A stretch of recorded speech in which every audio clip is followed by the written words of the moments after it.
E aí pessoal, tudo bem? Vamos lá para mais uma aula, né? Trabalhando aí crimes contra o patrimônio. Então nessa aula nós vamos trabalhar o crime do artigo 168 do Código Penal, que é o crime de apropriação indébita. A apropriação indébita é um crime muito importante, tá? Vamos também trabalhar o crime do artigo 168-A, que é o crime de apropriação indébita previdenciária, crime de competência da Justiça Federal, então vai ser uma aula bem produtiva, tá bom? Então aqui no artigo 68, lá, já entrando no dispositivo, fala apropriar-se de coisa alheia móvel, de que tenha posse ou a detenção, reclusão de 1 a 4 anos e multa. Então já pelo preceito secundário, pela pena combinada em abstrato, pena de 1 a 4 anos, eu posso afirmar que é um crime de médio potencial ofensivo. É aquele crime cuja pena mínima não ultrapassa o patamar de 1 ano. Logo,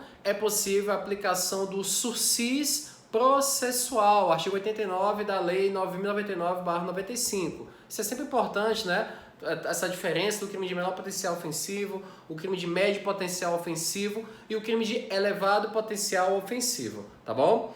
Então, trabalhando inicialmente a classificação do crime do artigo 68, nós temos que é um crime comum, pode ser praticado por qualquer pessoa, não exigindo uma qualidade específica do sujeito ativo do crime. Eu posso inclusive ir além, eu posso falar que qualquer pessoa pode ser vítima da apropriação indébita, logo, é um crime bicomum, tá? Bicomum. Além disso, é um crime material, tendo em vista que para a sua consumação ele exige a ocorrência do resultado naturalístico, né? Que nós vamos trabalhar isso especificamente daqui a pouco. É um crime doloso, não é possível a conduta de apropriação indébita culposa, é um crime eminentemente doloso, então o elemento subjetivo é o dolo, certo?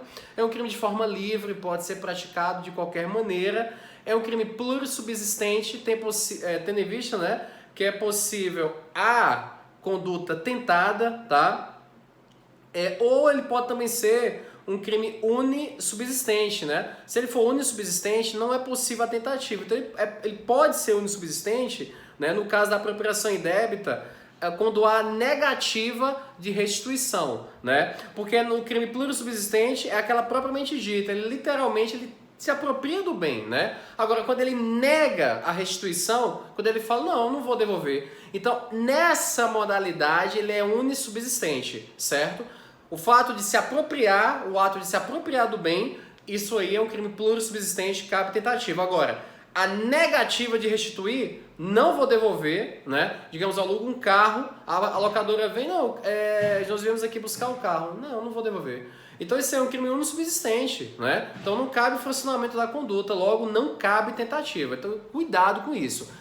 É plurissubsistente no ato de se apropriar, na chamada apropriação indébita propriamente dita, tá? Agora, na conduta em que eu nego a restituir o bem ao legítimo possuidor ou legítimo proprietário, aí nesse caso é um crime unissubsistente. Não cabe o fracionamento da conduta, logo também não cabe a conduta tentada, não cabe tentativa, tá?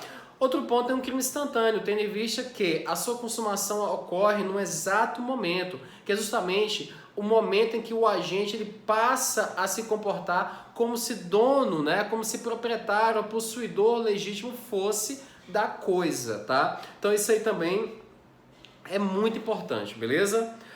Pessoal, algumas observações aqui em relação ao tipo penal, né, analisando o tipo penal do artigo 68, quando fala aqui, né, do agente se apropriar, nós temos aqui uma quebra de confiança, tá? Então, há uma inversão do ânimos da posse, né? Porque inicialmente ele detém uma posse legítima ou detenção legítima, né? Então, por exemplo, eu alugo um carro, então eu detenho a posse desse veículo e essa posse é legítima, certo? O problema é que, posteriormente, eu não devolvo o veículo, eu passo a me comportar como se dono fosse da coisa móvel alheia e, com isso, o crime resta consumado, tá? Então, há essa quebra de confiança, tá? Outro ponto importante, né? Com relação ao objeto material, aqui fala coisa alheia móvel. Então, eu não posso ter como objeto material do crime um bem imóvel, tá? Um bem imóvel não pode ser objeto material do crime de apropriação indébita, somente coisa móvel alheia, tá? Somente coisa móvel alheia. Outro ponto, quando fala essa coisa móvel alheia, seria justamente o que? As chamadas coisas fungíveis, né? Fungíveis. Então, para a doutrina, eu até falo aqui, não pode ser um objeto, por exemplo, tem que ser no caso infungível, né? Então, coisas fungíveis não podem ser objetos materiais, né? Não pode ser objeto material do crime de apropriação indébita, né? Então, coisa fungível é aquela que é substituível tranquilamente, né? Pela quantidade, substância, enfim. Então, o que pode ser objeto material da apropriação indébita? Somente as coisas infungíveis, tá? Somente as coisas móveis infungíveis. Um carro, né? Pode ser um DVD, um objeto de valor, alguma coisa assim, tá? Agora, se é algo fungível, né? Um alimento ou algo do tipo, dinheiro, né? Que é bem fungível por natureza, né?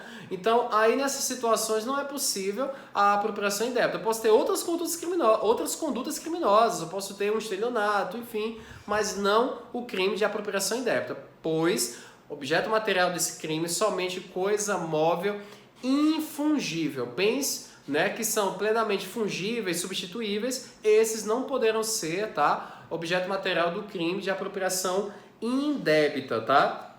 Alguns requisitos do crime, né? O primeiro, nós temos a entrega voluntária do bem, né, pela vítima, tá? Então, o bem, a vítima ela entrega o bem voluntariamente, certo, para o autor do delito. Então, inicialmente, ali nós temos uma relação de boa-fé recíproca, tá? Tanto a vítima está, lógico, de boa-fé, né? Não está sendo enganada pelo autor, como inicialmente o autor ele recebe o bem de boa-fé, sem nenhuma intenção de se apropriar desse bem, tá bom? Porque esse dolo de se apropriar, de inverter no ânimo da posse, ele é posterior, né? Então, inicialmente nós temos uma posse ou detenção legítimas e posteriormente, né, nós temos aí uma posse ou detenção ilegítima que aí dá aso, né, à consumação do crime em tela, que nós estamos discutindo aqui, tá bom? Outro próximo requisito é a posse ou detenção desvigiada, obviamente, né? A posse ou detenção ela é desvigiada porque a vítima ali, que é a proprietária legítima, ou detentora legítima do bem, não está, né? Esse bem não está sob a sua vigilância, tá? Outro requisito é a boa-fé do agente ao tempo do recebimento desse bem móvel, tá? Que eu falei para vocês, então inicialmente é uma boa-fé recíproca. O autor do delito, inicialmente, ele recebe o bem com boa fé, né? Estando de boa fé, e posteriormente vem a má fé, tá? Outro ponto também, outro requisito é a modificação posterior do comportamento do agente. Então o agente, ele muda o seu comportamento. Então eu alugo um veículo, eu tenho a plena intenção de devolver esse veículo. Posteriormente eu gosto do veículo e penso, poxa, amanhã, né, ou hoje, eu deveria devolver, mas não vou devolver, esse veículo agora é meu, vou usar ele como bem entender, ponto final, né? Então, nessa situação aí, eu tenho a consumação do crime de apropriação indébita, tá? Outro ponto interessante é chamada apropriação indébita de uso. Será que a apropriação indébita de uso seria crime? Então, não é punida, tá? Então, a apropriação indébita de uso não é punida. Interessante, não vou devolver hoje, tá? Agora, 1h da tarde. Mas, às 16 horas eu devolvo, vou dar uma volta aí e devolvo bem para você, né? Então, é possível a apropriação indébita de uso e uma conduta atípica, certo? Atípica. Como também é o chamado furto de uso, desde que haja aqueles requisitos que nós falamos em aulas anteriores. Agora vimos, né, por exemplo, que o chamado roubo de uso, esse obviamente é crime, porque é incabível, inconcebível um crime que, como meio de execução, a violência ou grave ameaça, né, como modo de execução do delito, ser, né, admitida aí uma conduta como essa, né, roubo de uso, roubou ali, escorou o sujeito com arma de fogo e posteriormente devolveu o bem e tá tudo certo. De forma alguma, o crime estará consumado, tá? E óbvio, a apropriação indébita é um crime de ação penal pública incondicionada, né? Incondicionada. Analisando aqui o tipo penal, quando fala apropriar-se, você já percebe, né? Como eu falei nos requisitos ali, que a vítima ela entrega voluntariamente o bem ao autor, né, do delito, não há subtração, tá? Então na apropriação indébita não há subtração, como há no furto. No furto nós temos uma subtração. O agente ele subtrai o bem da vítima, a vítima não entrega nada para o agente, certo? Então muito cuidado com isso. Na apropriação indébita não há subtração, como há, né, subtração no furto, tranquilo? Outro ponto importante é a distinção entre a apropriação indébita e o crime de estelionato, tá? Do artigo 171 que nós vamos estudar aí mais à frente, tá? Então, qual a diferença, professor? Porque tanto na apropriação indébita como também no estelionato, a vítima ela entrega voluntariamente o bem, né, nas mãos da pessoa. Então, qual a diferença? Então, primeira situação, né? No estelionato, a vítima ela é enganada pelo autor, né? E o estelionatário, desde o início, ele age com má fé. Então, ele recebe o bem ou vantagem, enfim, já estando, né, de má fé. Já na apropriação indébita, não, tá? Na apropriação indébita, a vítima não está sendo enganada, certo? Ela não é induzida ou mantida em erro, como o é no estelionato. E o autor, aquele que se apropria, inicialmente ele recebe o bem estando plenamente de boa fé, tá? Então isso é muito importante para você distinguir a apropriação indébita do crime de estelionato, né? Outro ponto é que no estelionato poderá ser objeto material do crime tanto coisa móvel, né, como também bem imóvel. Tanto bem móvel como bem imóvel, ambos poderão ser objetos materiais do crime de estelionato, né?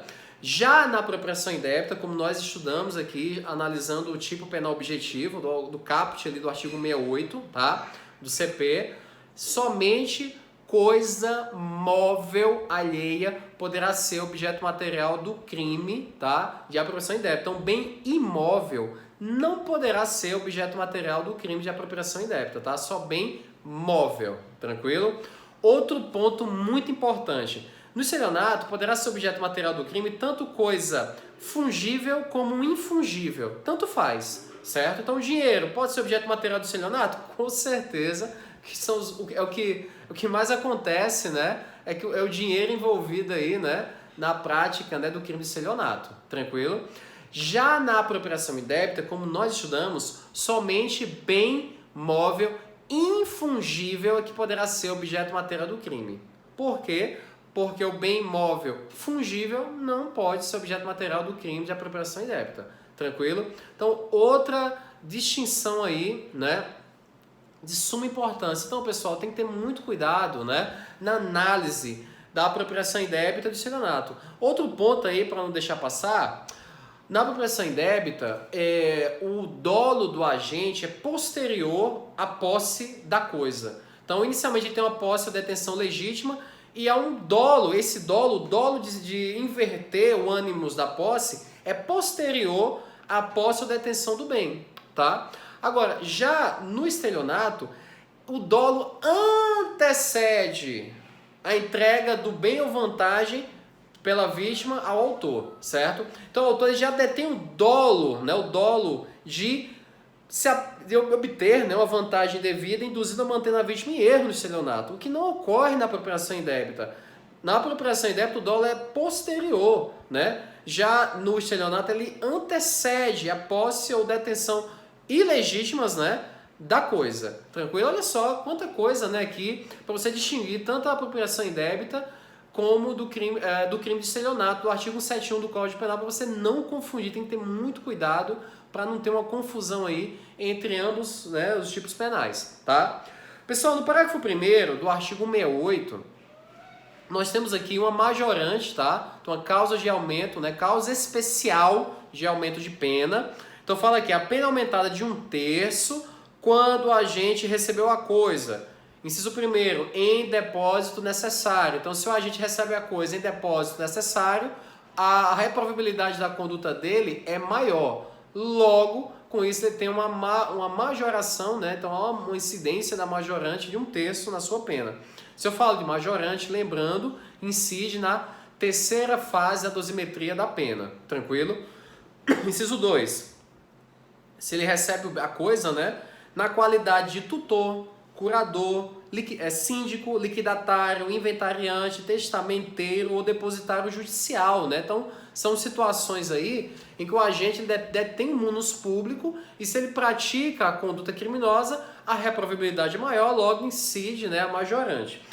Inciso 3º, em razão de ofício, emprego ou profissão, né? Então, também aqui, se porventura ele recebe a coisa nessas condições, né, vai incidir, no caso aí, a majorante, tá? A majorante.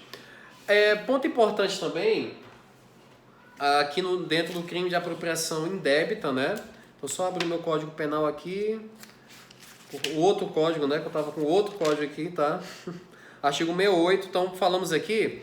É interessante porque o legislador, ele fala parágrafo 1º e não tem o parágrafo 2º, né? Do artigo 68. Isso porque é um erro legislativo, tá? Então é interessante isso aí, porque ele só tem o parágrafo 1º e não tem o 2º. Então um erro aqui, né, do legislador, tá? Então com isso nós, creio eu, encerramos aí o artigo 168, né, que trata da apropriação indébita, tá? Nós já falamos aqui da apropriação de uso, do dolo, ação penal, conduta tentada, vimos as situações interessantes. A competência é importante, ela pode, né, inicialmente, em regra, é um crime de competência da Justiça Estadual, mas se houver incidência, né, o interesse da União, das suas entidades autárquicas, empresas públicas, né, então é possível sim ser um crime de competência da Justiça Federal, né, federal. Só tem que ter um pouco de cuidado para não confundir situações específicas, né? Por exemplo, existe o peculato, né? Nós vamos estudar futuramente, né? Um crime aí muito importante, artigo 312 do Código Penal. Então tem que ter muito cuidado para não confundir o peculato, a apropriação, com um crime de apropriação indébita. Por quê, né? Veremos lá, mas em aulas mais à frente, né? Que o peculato é um crime, né, funcional contra a administração pública, né? E é um crime impróprio, tá? Um crime funcional impróprio. Por quê? Se eu retiro a qualidade de funcionário público do sujeito ativo do crime, o que ocorrerá? A desclassificação da conduta.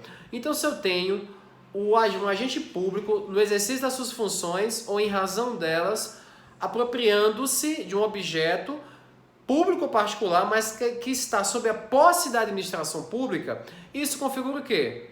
Apropriação, né, peculato à apropriação, né? Desde que o bem esteja sob a responsabilidade dele, ali no âmbito daquela repartição pública, tranquilo? Então, nesse caso, nós temos chamado peculato à apropriação. Agora, se eu retiro a qualidade de funcionário público dele, o que eu vou ter, na verdade, nada mais é que um crime de apropriação indébita, tá? Crime de apropriação indébita. Então, também é um ponto aí muito importante, tá? Outro ponto, artigo 102 da Lei 10.741 de 2003, Estatuto do Idoso, né? Pessoal, aqui nós temos uma modalidade especial de apropriação indébita, tá? Então fala aqui, ó, apropriar-se de ou desviar bens, proventos, pensão ou qualquer outro rendimento do idoso, dando-lhes aplicação diversa da de sua finalidade. Reclusão de 1 a 4 anos e multa, né? Então a pena é até igual, né? Também é um crime de médio potencial ofensivo, mas cuidado, se tem uma vítima idosa nessas situações aqui, obviamente não vai incidir o artigo 68, mas sim o artigo 102 da Lei 10.741 de 2003, Estatuto do Idoso, tá? Pessoal, na Lei 7492 de 86, que é a lei que trata dos crimes contra o sistema financeiro nacional, aqui já é uma lei, né? Que todos os crimes dessa lei são de competência da Justiça Federal, então uma lei importante aí, tá? No âmbito federal. Lá no artigo 5º dessa lei fala, apropriar-se quaisquer das pessoas mencionadas no artigo 25, que são as instituições financeiras, tá? Desta lei de dinheiro, título, valor, qualquer outro bem móvel de que tenha posse ou desviá-lo em proveito próprio ou alheio. Aqui a pena já é de 2 a 6 anos, né? E multa, já é um crime de elevado potencial ofensivo e aqui, de cara, já é um crime de competência da Justiça Federal. Então, nessa situação aqui, dos crimes contra o sistema financeiro nacional, Lei 7492 de 86, não vai incidir o artigo 168 do Código Penal, tá? Ponto aí muito importante.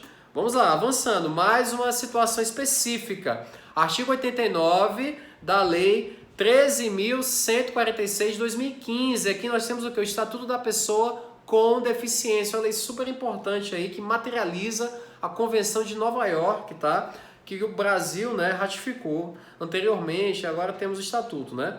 Então, no artigo 89 fala assim: apropriar-se de ou desviar bens, proventos, pensão, benefícios, remuneração ou qualquer outro rendimento de pessoa com deficiência, reclusão de 1 a 4 anos e multa. Aí no parágrafo único tem uma causa de aumento, né? Aumenta-se a pena de 1/3 se o crime é cometido.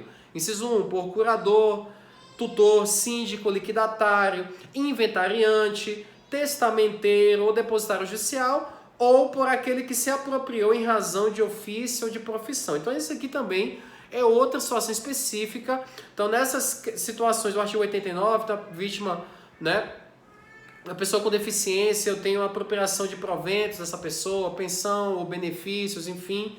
Então nessa situação não vai incidir o artigo 168 do Código Penal, mas sim o artigo 89 do Estatuto da Pessoa com Deficiência, tá? E com isso eu encerro esse bloco, tá? No próximo bloco, né, vamos trabalhar a apropriação indébita, tá?